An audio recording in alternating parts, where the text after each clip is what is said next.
Jemaat kekasih Tuhan Yesus Kristus, marilah kita berdoa untuk menyambut sabda Tuhan. Bimbinglah kami ya Tuhan dengan firman dan Roh Kudus, sebab betapa lemahnya kami dan betapa terbatasnya kami. Biar kami dipenuhi dengan kebenaran Tuhan dan sepanjang hidup kami boleh memuliakan nama-Mu. Dalam nama Yesus kami menyambut sabda-Mu. Amin.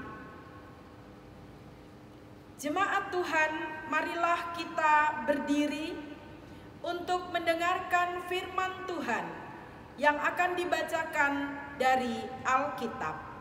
Haleluya.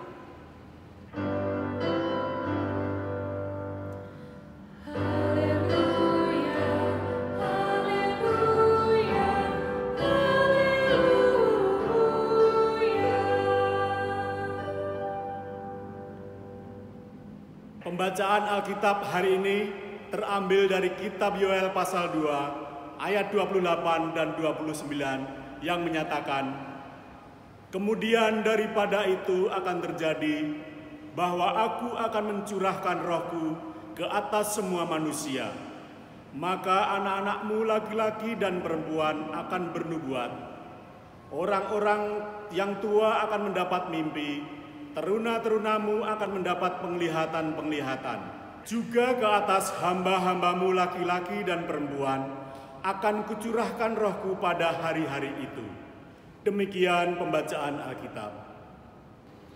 Hendaklah firman Tuhan dengan segala kekayaannya diam di dalam hatimu, dan ucaplah syukur kepada Allah.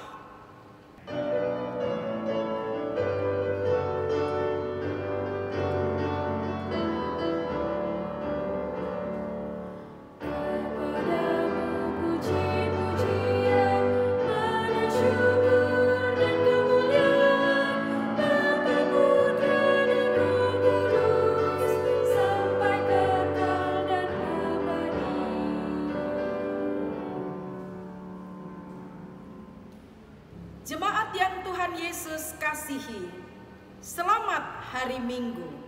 Bagaimana keadaan kita sekalian? Tetap bersyukur, tetap bersukacita, dan tetap hidup bergantung pada Tuhan. Nats Alkitab hari ini mau menjelaskan tentang hari Tuhan yang digambarkan oleh Yoel. Betapa hebat dan dahsyatnya hari Tuhan.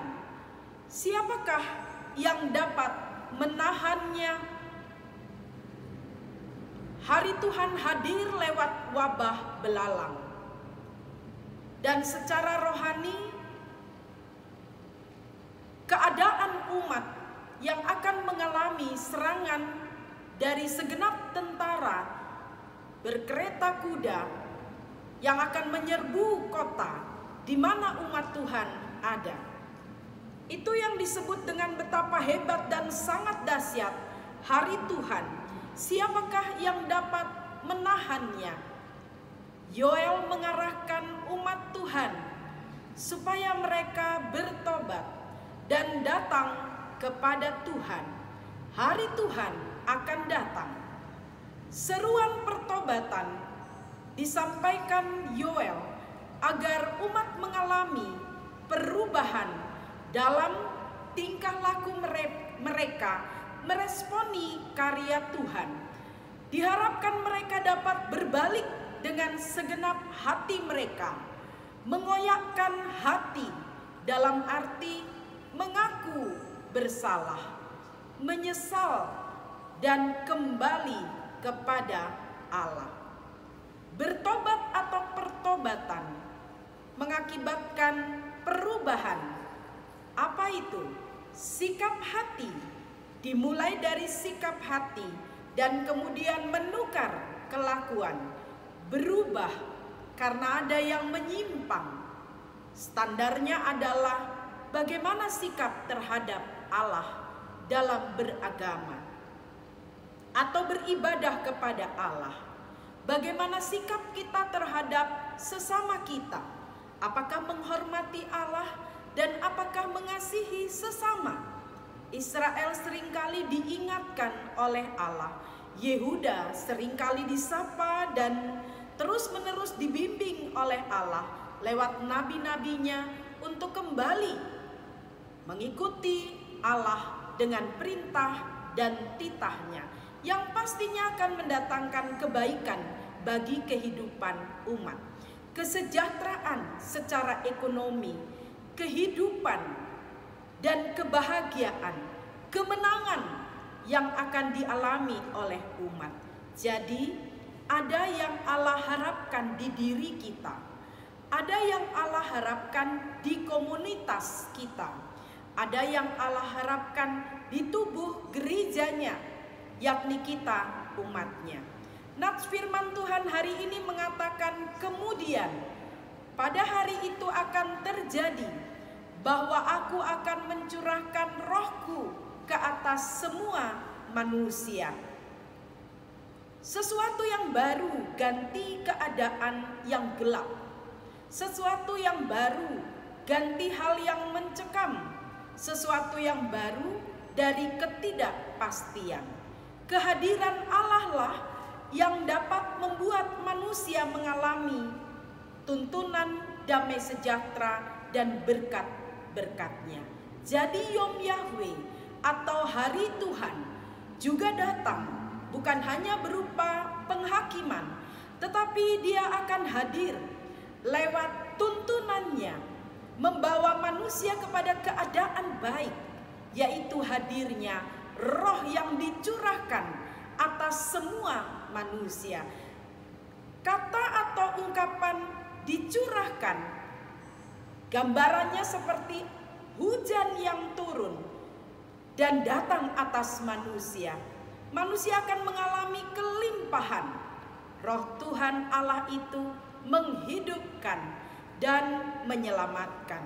Roh Tuhan Allah lah yang membuat manusia dapat mendapatkan kekuatan untuk menghadapi hidup, kesanggupan untuk hidup dan menjalani kehidupan, bahkan melawan kejahatan. Juga dapat mempraktekkan perbuatan-perbuatan baik yang menolong dan peduli, solider terhadap sesamanya. Roh Tuhan menuntun kita ke dalam seluruh kebenaran, bahkan ke dalam seluruh jalan kebenaran. Roh Tuhan menginsafkan kita. Roh Tuhan memampukan manusia untuk melakukan yang terbaik seperti kehendaknya atau harapannya. Roh Tuhan memberikan keinsafan dan kesadaran tentang apa? Yang pertama adalah Allah dengan kuasanya. Ada tangan Tuhan di atas semua hal yang manusia alami. Kita pasti pernah mengalami akan hal itu. Manusia disadarkan bahwa dia lemah dan fana. Untuk itu dia memerlukan yang dinamakan kuasa tangan Tuhan yang tidak kelihatan. Manusia memerlukan roh untuk meneguhkan hatinya, untuk memimpin dia ke dalam hal yang dikehendaki Allah. Kita masih ingat apa yang dikatakan Paulus. Berilah dirimu dipimpin oleh roh, maka kamu tidak akan menuruti keinginan daging.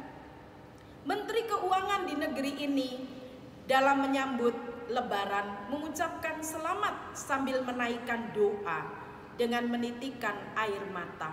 Doanya itu indah dan saya mencatatnya. Tuhan, berikanlah kami jalan keluar untuk menghadapi situasi yang sulit. Berikanlah petunjuk-Mu sehingga kami menemukan apa yang harus kami lakukan. Ini adalah doa yang menempatkan diri dalam kawalan roh tentang betapa fananya manusia, punya akal dan sangat mampu untuk mengatasi segalanya. Tapi pandemi COVID membuat manusia berada dalam titik pengakuan bahwa dia lemah dan dia fana. Dia membutuhkan roh yang kuat, tuntunan yang ilahi itu turun atasnya. Roh Tuhan yang dicurahkan itu menandakan relasi yang khusus dan indah antara Tuhan memberikan kekuatannya kepada manusia yang lemah setiap hari, hari ini dan hari esok. Kehadiran Tuhan adalah kekuatan bagi kehidupan kita. Pencurahan Roh Kudus berlaku bagi siapa saja, bagi semua umat, bagi semua manusia. Dikatakan bahwa bagi anak laki-laki dan perempuan, bagi orang tua dan juga teruna-teruna, bagi hamba-hamba laki-laki dan hamba perempuan, akan kucurahkan Rohku pada hari-hari itu, jadi kepada semua manusia. Tuhan kembali kepada manusia, itulah Pentakosta. Dan karunia khusus itu Allah berikan selain nubuat dan penglihatan. Apa tujuan nubuat? Nubuat atau pengajaran, melihat hal ke depan, mau menunjukkan, gunakanlah salah satu karunia itu untuk menyatakan besar kuasa Tuhan, kekuatan dan keajaiban Allah, supaya manusia yang mendengar menyadari ada Tuhan dengan kehadiran lewat kuasanya. Demikian juga kita, mari memberi diri, melatih diri untuk mengatasi gegana. Apa itu gegana? Gelisah, galau, dan merana. Lewat hal yang dapat menguatkan kita. Roh Kudus memberikan imun, kekuatan dalam tubuh kita, dalam spirit kita, untuk kita menghadapi pandemi COVID ini. Di kesulitan yang besar dengan ekonomi, sosial, secara teologis, kita minta campur tangan Tuhan dalam dunia ini. Hari pencurahan Roh Kudus atau Pentakosta memberikan makna bagi kita. Tuhan Allah kita yang kita kenal itu, Dia tidak pernah membeda-bedakan kita. Allah kita itu adalah Allah yang adil dan benar. Dia mengasihi semua orang, demikian kita yang mengenal Allah juga mengalami mengasihi semua orang. Allah tidak pernah pilih kasih, demikian kepedulian. Solidaritas harus terus dikembangkan. Itu pekerjaan Roh Kudus yang kemudian adalah Dia mau memperbaiki kita dengan memberikan karunia-karunia berpelayanan. Pakailah itu agar kita dan orang lain sadar bahwa Allah itu ada. Allah itu hadir dengan kuasanya dan bukan kita semata. Karena kita tahu kita lemah, fana, dan terbatas. Mari gunakan karunia-karunia Roh Kudus agar daya ilahi itu sungguh-sungguh boleh dirasakan oleh semua orang. Daya ilahi itu berpusat dan bersumber pada kasih yang menyelamatkan. Katakan, beri diri kita. Aku memberi diriku dituntun oleh Roh, karena Roh Allah, kasih Allah itu menjadi tujuan dalam kehidupan kita. Tuhan memberkati kita semakin mengandalkan Roh Kudus, karena manusia fana dan terbatas. Terpujilah Kristus. Amin.